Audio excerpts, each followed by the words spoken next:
meus amigos e minhas amigas. Hoje nós vamos falar sobre o livro Noites Brancas, do Fyodor Dostoiévski. Um livro, um clássico, uma joia da literatura russa. Um romance assim muito bonito, um romance muito complexo. E não se engane, apesar da finura do livro, aqui a obra ela traz temas interessantes com muita profundidade. A história vai falar de um homem, um sonhador, que é uma figura um tanto engraçada. Esse homem, ele tem a mania estranha de caminhar pelas ruas. E enquanto ele caminha, ele se reconhece como solitário. Porém, esse homem solitário, ele conhece todo o ambiente ao seu redor. Então ele conhece as pessoas que passam pelo seu caminho e principalmente ele conhece os prédios que estão ao seu redor, ao ponto de conversar com eles, de falar das pinturas, ou seja, mentalmente ele conversa com esses objetos, essas construções, essas coisas inanimadas. Ele parece estranho, realmente, por conta desse comportamento, mas chega a ser meio engraçado. E esse homem, ele se declara uma pessoa tímida. E é claro, é fácil de perceber isso. Uma pessoa que passa pelas outras, não conversa com elas, mas que está ali em constante contato por meio de um diálogo fantasioso, um diálogo interior, já demonstra que ele não tem coragem real de se aproximar das pessoas. Porém, um certo dia, durante a sua caminhada, ele se depara com uma moça muito bonita. E essa moça lhe encanta. Ele fica meio que atraído por ela. E ele vai ao seu encontro. Ele se aproxima dessa moça. Porém, quando ele vai se aproximar, ela sai andando. Ou seja, deixa ele meio de lado. E ele não entende por que ela foge dele. Mas ele faz o quê? Ele segue ela por uma determinada parte do caminho, até que ela atravessa, ela acelera, e ele meio que para, apenas observa. Só que nesse momento em que ele observa ela mudando de caminho, outro alguém, um homem, que a gente não sabe o real motivo, vai atrás dela e ela acelera. Quando ele percebe que ela está fugindo desse outro homem, ele aproveita a deixa e vai ao encontro dela e meio que protege. E aí ele consegue fazer com que essa figura, esse perseguidor, desapareça e a gente não sabe mais o que acontece com esse homem, apenas ele reclama, mas some da história e os dois começam a conversar. E ele interroga por que ela fugiu dele. E ela menciona porque pensou que ele fosse um perseguidor. Dá uma ideia assim, não fala claramente. Aliás, alguns diálogos não são claros. A gente tem que entender as coisas bem nas entrelinhas quando estiver lendo essa obra. E a partir daí, eles começam a gerar uma amizade. E combinam de se encontrar no dia, ou melhor, na noite seguinte. Que é até uma coisa assim diferente, inusitada para um homem que é tímido. Ou seja, eles simplesmente se veem naquele momento, e eu achei isso até surpreendente e até um pouco inverossímil. Eles se veem naquele momento, acabam de se conhecer e já marcam um encontro aí para a próxima noite. Só que ela dá uma condição para ele. Ela pede ao nosso protagonista que não se apaixone por ela. E para nós já fica muito claro que ele já está apaixonado. Então é um pedido assim. Ele aceita a condição dela, mas vemos que é uma coisa da boca para fora, porque o homem já ficou encantado quando viu essa moça. Na noite seguinte, eles se encontram e ela já chega assim meio que mandona, e eu gostei muito dessa característica dela. Ela chega e diz que cometeu um erro, que ela deveria conhecer melhor esse homem, saber coisas da vida dele, e ela tinha que se informar sobre ele. Porém, ela não tinha com quem se informar, então caberia a ele, naquela conversa, se apresentar, contar a sua história. E o nosso protagonista diz que não tem história, mas ela questiona: como assim você não tem história? E ele diz que não tem história porque ele não conversa com ninguém. Aí ela questiona: como que não conversa com ninguém? Você nunca teve contato? Aí ele vai falando dos contatos dele e por fim ele acaba contando a história dele, mas de uma maneira um tanto metafórica. Por que metafórica? Ele não diz exatamente os fatos que ocorreram na vida dele, mas ele se declara, ele deixa muito mais visível que ele é realmente um sonhador, e ele transparece que a tristeza da vida dele, a falta da vida dele, uma lacuna, um vazio, é justamente não ter vivido a realidade, mas ter vivido dentro de um mundo de sonhos, e ele reclama um pouco da solidão da vida dele. E ela meio que se entrega a ele, dizendo que e a partir daquele momento os dois não ficarão sós, mas que vão estabelecer uma amizade.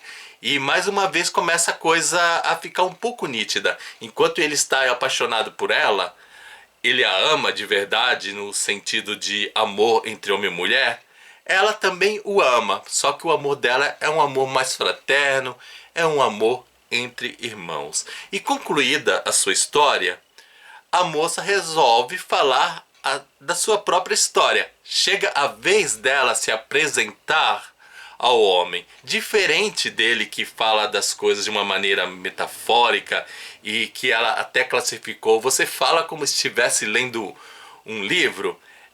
Ela se demonstra como uma pessoa que não tem muito estudo, que não vai conseguir falar da vida dela da mesma forma poética que ele falou, porém ela vai contar a história dela. Então ela vai contando que mora com a avó, que tem uma vida pobre, que ela tem pouco estudo, mas que a avó dela paga um professor.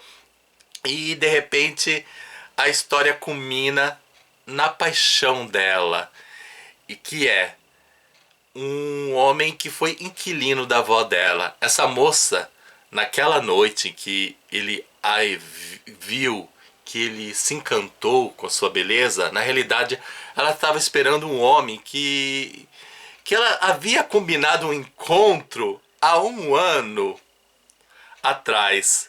Então ela estava esperando aquele homem que seria o grande amor da vida dela. Então nisso a gente já imagina que o nosso protagonista ficou meio que decepcionado ao saber que ela tinha alguém que ocupava o seu coração.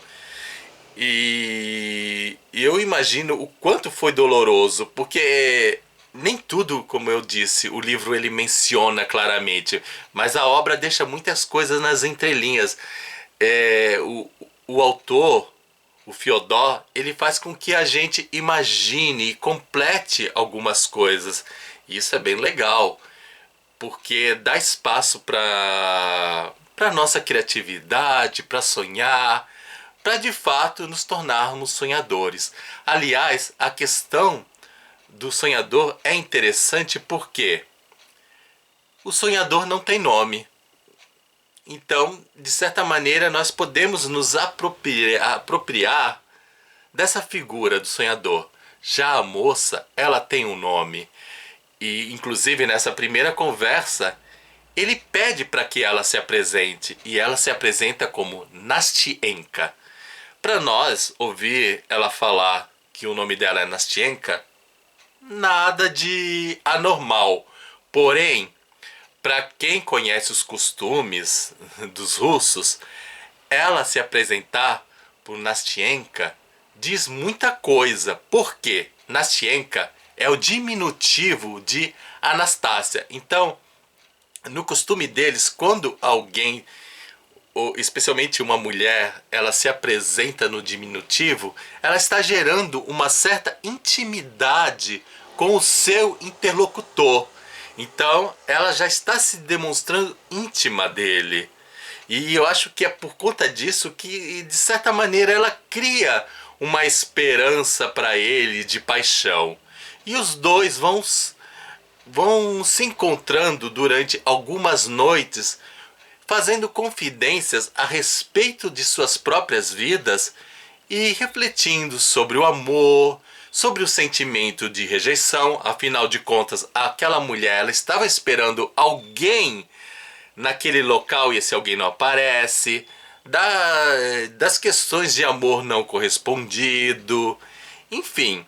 Os dois vão tecendo diálogos muito bonitos e muito completos, muito profundos a respeito da vida humana, especialmente naquilo que é tocante ao amor. Depois de algumas conversas, aliás, poucas conversas, diga-se de passagem, o nosso protagonista ele entra num dilema e aí eu vejo o quanto ele foi generoso. O dilema dele é conquistá-la ou ajudá-la a encontrar o seu amor. E isso não é spoiler, o spoiler seria outra coisa se eu dissesse para vocês que eu não vou falar.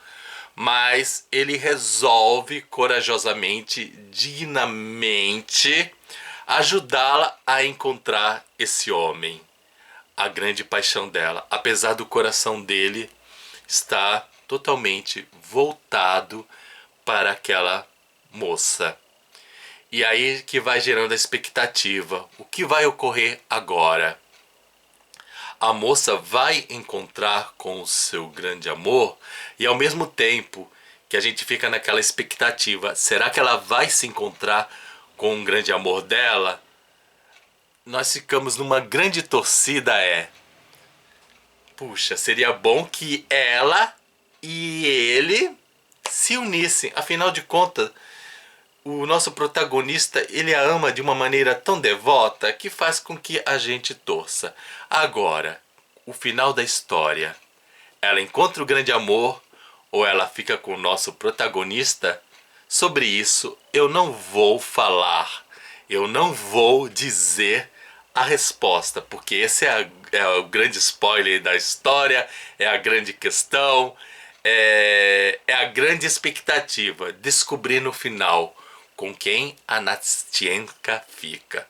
Mas independente de quem ela fica, eu confirmo. Realmente uma história muito bonita, com grande profundidade. Uma história que você lê rapidamente, por conta do livro ser tão fininho. Numa sentada só você lê, só que você viaja, você sonha, você entra na mente do sonhador. Realmente o protagonista desse livro é uma pessoa encantadora. E a Nastienka, apesar de não ter a mesma formação cultural, de não ser aquela mulher de estudo, também nos impressiona pela sua sinceridade e até pelo fato dela não ter estudo, ela conseguir muitas vezes entender a profundidade do protagonista e em alguns momentos até ser mais profunda que ele. Sem sombra de dúvidas, um livro que eu recomendo. E aí, vocês já leram alguma obra do Fyodor Dostoiévski? Conta pra mim. Eu sei que muita gente já leu aqui o Noites Brancas. Eu sei também que Crime e Castigo é uma obra assim que encanta muita gente, que também já está na minha lista de leituras. Os Irmãos não sei o que também. Enfim, o Fyodor, ele tem grandes obras que nos fazem refletir e que realmente elevam a nossa mentalidade enquanto seres humanos. Então, gente, é isso. Espero que vocês tenham gostado. Não se esqueçam de dar o seu joinha, nem que seja por caridade. Afinal, copo d'água, um joinha, não se nega pra ninguém. Tchau pra vocês e até o nosso próximo vídeo. Fui!